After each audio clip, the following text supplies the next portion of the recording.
Free French with the Royal Air Force during World War II.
The B model is the two-seater. That's obviously primarily used for training, and the C model is the single-seater.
At the moment, we just... Control, did you hear that last request over? We continue taxiing behind this Spitfire. Spitfire request, line up.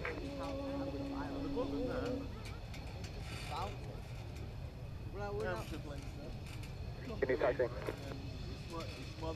As you would expect from the French, a naughty display, flashing of lights, saluting the crowd.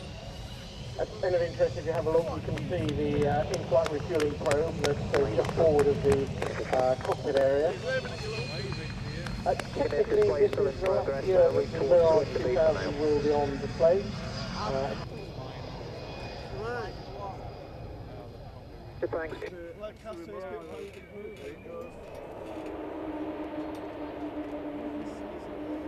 This is the Waddington controller. Scramble, scramble, scramble.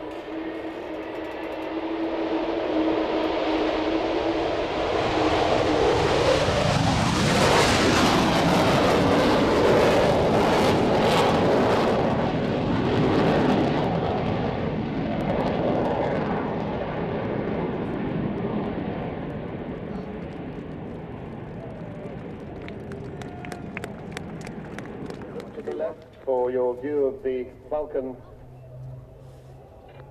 with its gear up. And there is the Lancaster turning onto the display line, right centre. The Vulcan catches up the Lancaster.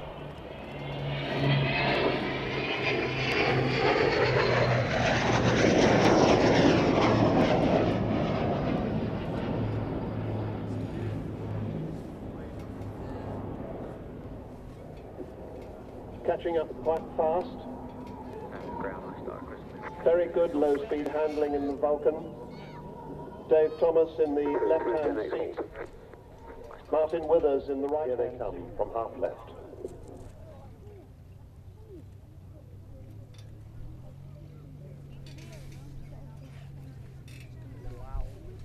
And Spitfire Hurricane. Pass message. Can we cross at this position on the Bravo? If we wait for the AWACS, we will overheat and block your taxiway. First on by.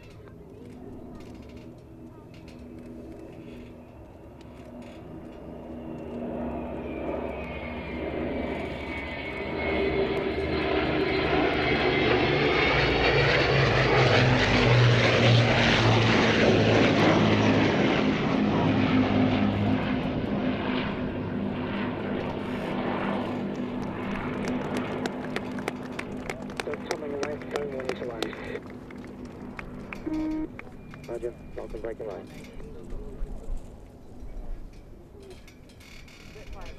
And here is the proper Vulcan display. X-ray Hotel 558 flies for us. Could understand OGL 4.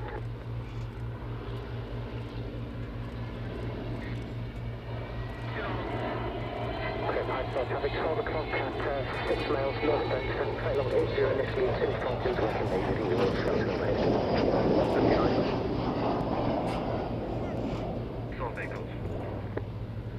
6 miles, 183 climbing out, climbing to flight level 40.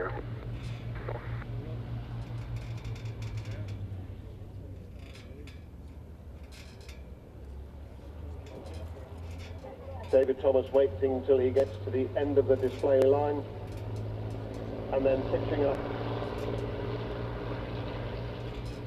to turn round and come back in front of us. And you see how manoeuvrable that aircraft is. Fighter-like performance.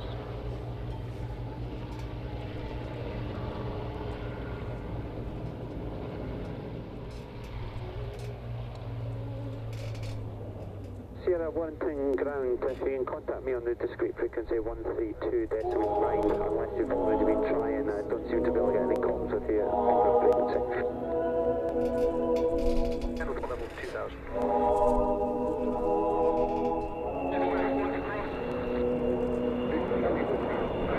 On the doors open.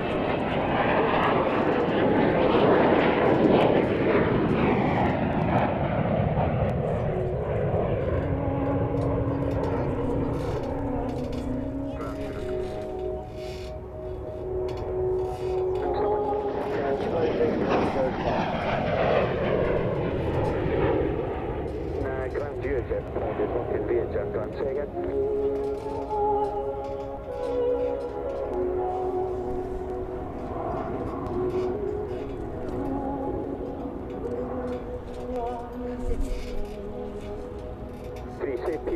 David and Martin have got the gear down now.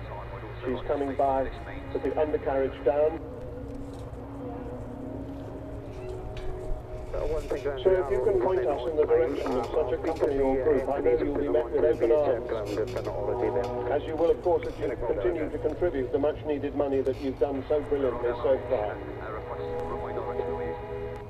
Runway 20, so there'll be none of the lights and shenanigans at the end. There'll be finale and then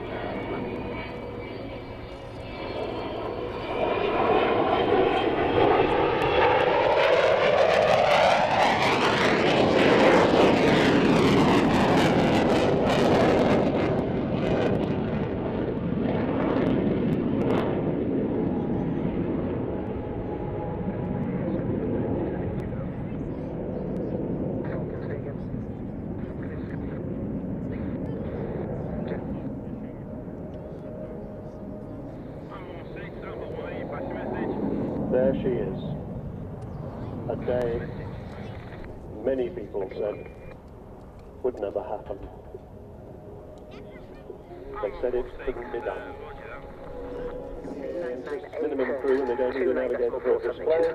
Barry Macefield He's in one of the 3 rear seats. Let's just watch the aircraft touch down. 19014. 20 cut. Forest Vulcan and Lancaster.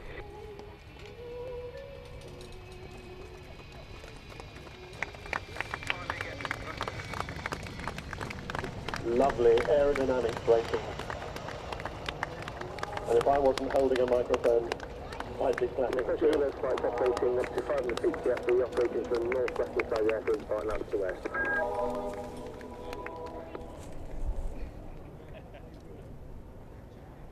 So no braking parachute, but I see the nose is still up all the way down to the far end of the runway.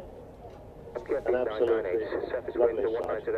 Somebody did say rather cruelly that it's probably easy to do that without the 2 navigators increasing the weight at the front end of the airplane.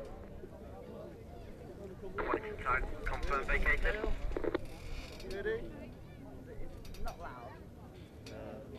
Big Waddington approach from 120.8. Now one is Roger. Well, we go from one moment of nostalgia to another, but slightly more familiar. If you look to your left, the Battle of Britain Memorial Final. Lancaster was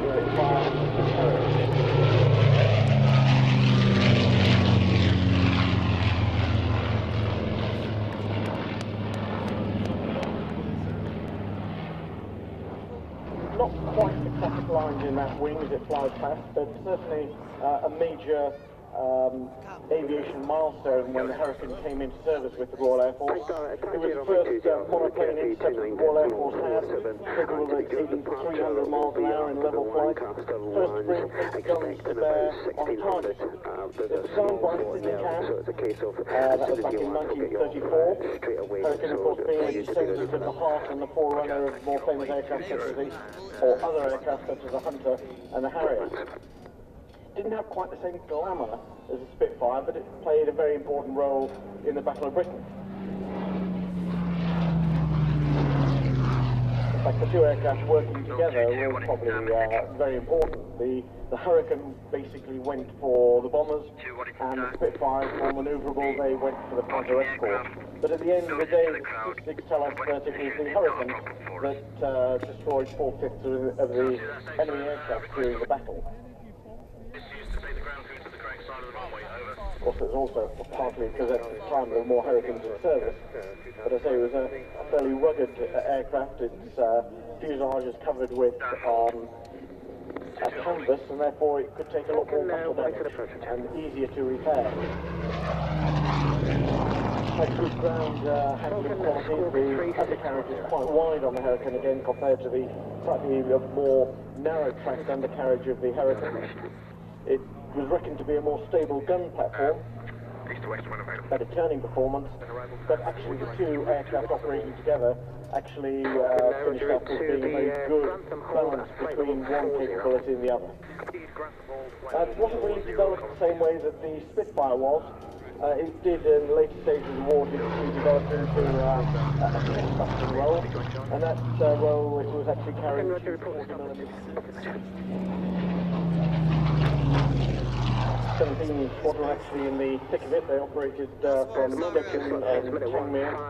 He ran out on 24th of September when he came the 40th victim of Adolf Gala, where he actually had to land from a blazing Hurricane over the channel. And now from the right, the more classic shapes of Spitfire and the Hurricane carried down to victory roll over the top. Was then matched with the newly developed for the Merlin. 990 horsepower Merlin.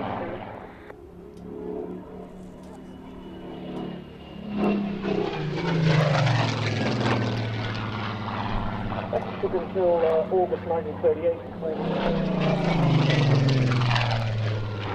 it was the only Allied aircraft to be in production right the way through the war. Final production actually finished in, I think, around about 1947. And that was the end of the Spitfire production, the F-24. And by then, including the Merlin engines and the Spitfire and the Griffin engines, they'd been over 20,000 Spitfires built. It had actually doubled its power, because by the time it had the Griffin engine, it was developing over 2,000 horsepower. And remember, the first engine was the Merlin C, which developed 990 horsepower. It increased its rate of climb by 80%, and the top speed has gone up by 35%.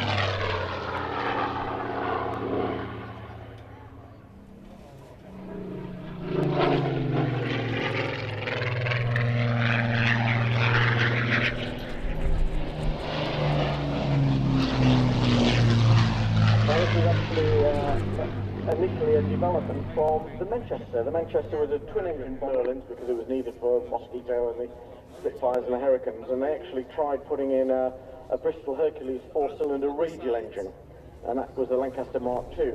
It wasn't a disaster, but it wasn't quite the success they hoped. Then, of course, the Merlin car engine started to appear. Merlins weren't short anymore, so the Lancaster went back to being powered by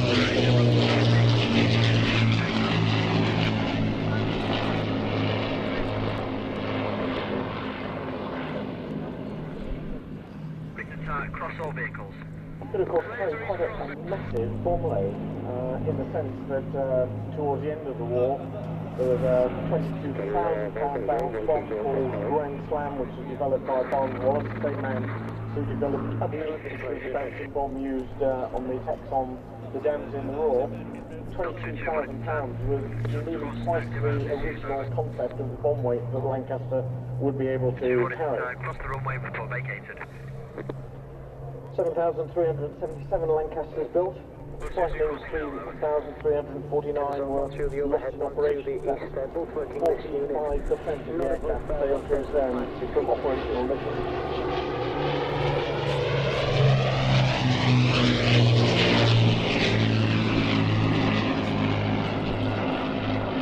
And then a rather staggering figure involved with the 126,000 aircrew who flew during the Second World War.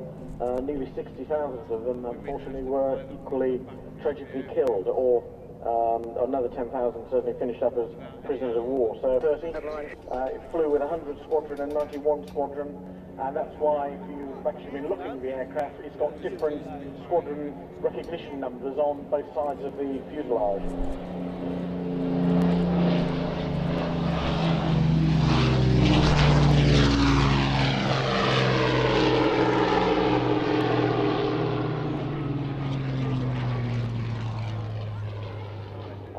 Left-hand side of the fuselage is Hotel Romeo Whiskey, that's 100 Squadron, and on the right-hand side, and you see that as the aircraft flies past. Runway.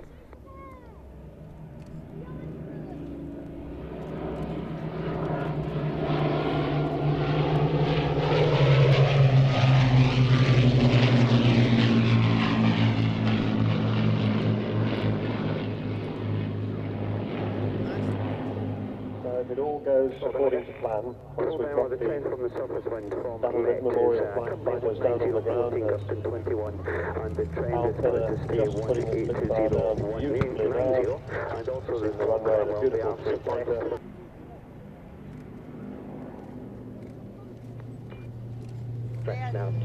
But if you look out to your left, you will see the smoke trails of the four. Lovely formation change, wasn't it? I think it's Flight Lieutenant Stu Reed flying the Lancaster, and of course Dave Thomas flying the Vulcan. Been talking about the project that finally brought Vulcan back to the sky. It's been a series of disasters, but each one being overcome in turn. I talked about Robert Fleming, the Chief Executive.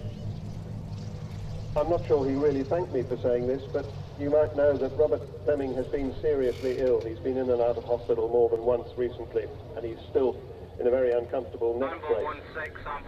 But I guess we shouldn't be surprised that he continues to cope.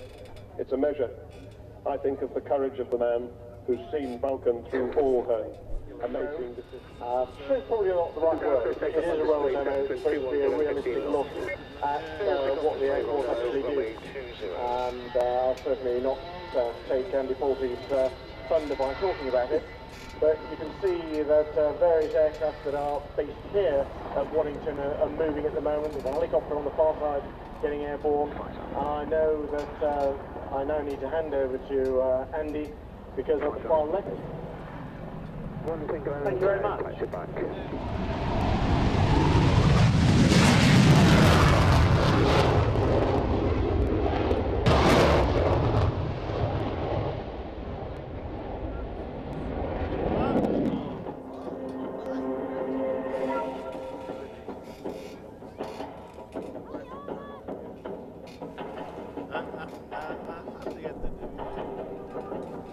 All summer lightning aircraft, XR, execute, execute, execute.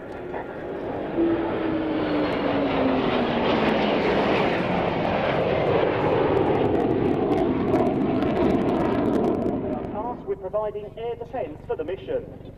Now they will be quickly followed by the Tornado GR4s, call sign Spartan. They are tasked with providing process support for the ground troops.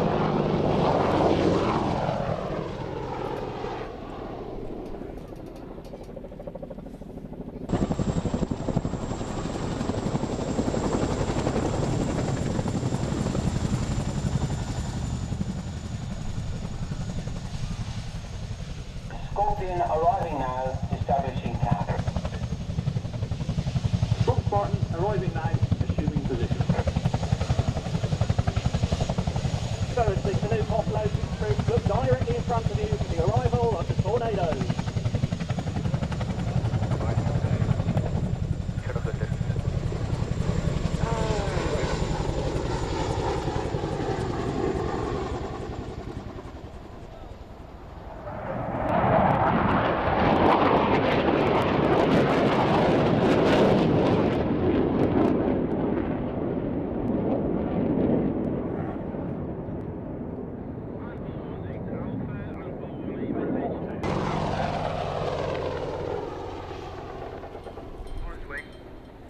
The Apache holds off the enemy idea by the Spartan GR4s, but they are currently out of position, so the Scorpion leading the attack to the second aircraft. After this attack, the Scorpion F3s will take up position, above the airfield providing combat air control. Scorpion 2, you eyeball. Scorpion 1 will shoot. Roger.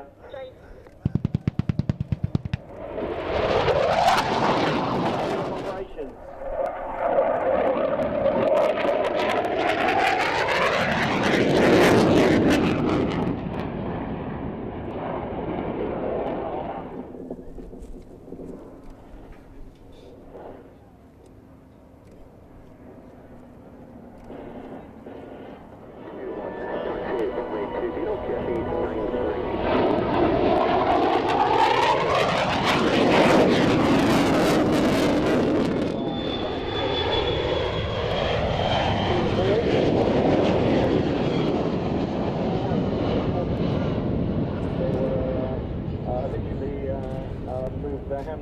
To the Avro Manchester, and then from December 1941 they went to the Lancaster, and in fact during the war to Australia and Lancaster, squadrons also joined in here. It was involved, as Sean was saying earlier, in the Falklands conflict, but before then it had gone to the jet world. I found that it's been of immense value in all the other conflicts that we comprising 4 on the flight deck, 3 technicians and an 11-man mission crew, and again associated with sort of flight controllers and various other people involved in controlling a situation. So that's the E3D based here at Isle of Waddington, under the actual flight.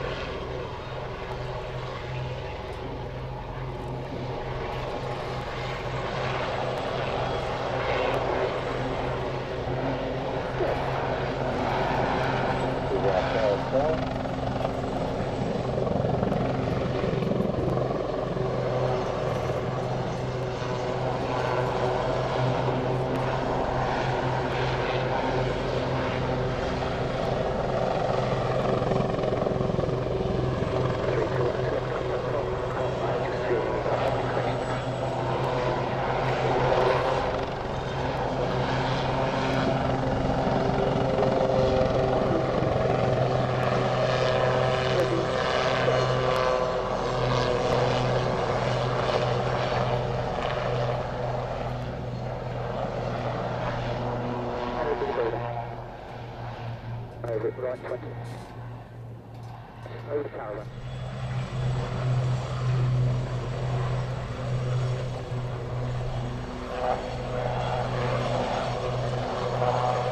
When you first arrive on 702, did you notice any major differences in the way that last opportunity to actually get a photograph of the two aircraft off directly in front?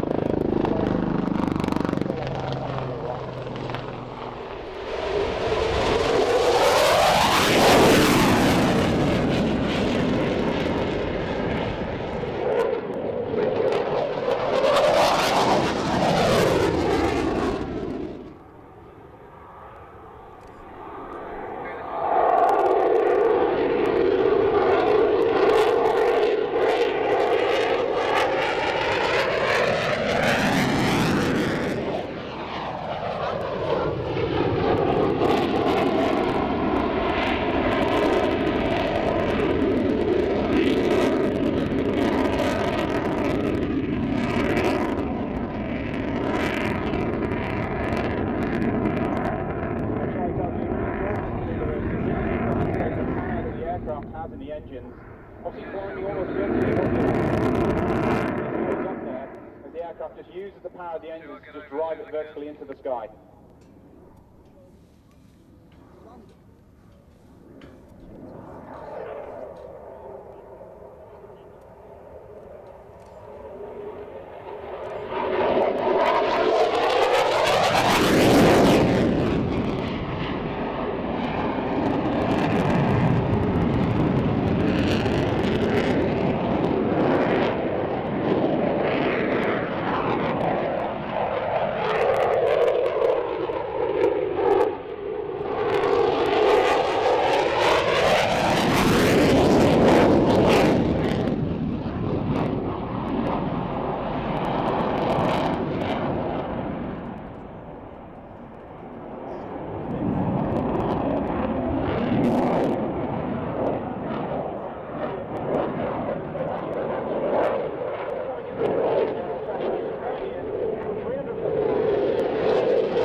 Just pulling up there, pulling about 8G, which is 8 times his own body weight.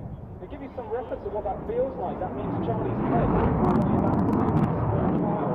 So it's a real crucial manoeuvre to put you there. He's hanging down now, he's pulling towards the ground, on ground. Looking at the edge screen and just trying to get across this huge drop.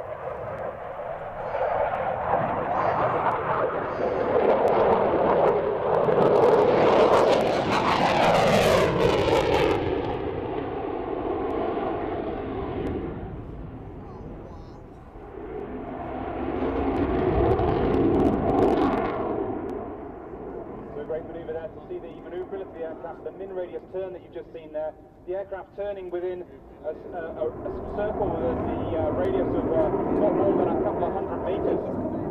Now just looking in from the left-hand side now as he comes in with an inverted pass. He can see you, ladies and gentlemen, so start waving. Charlie Matthews, inverted car.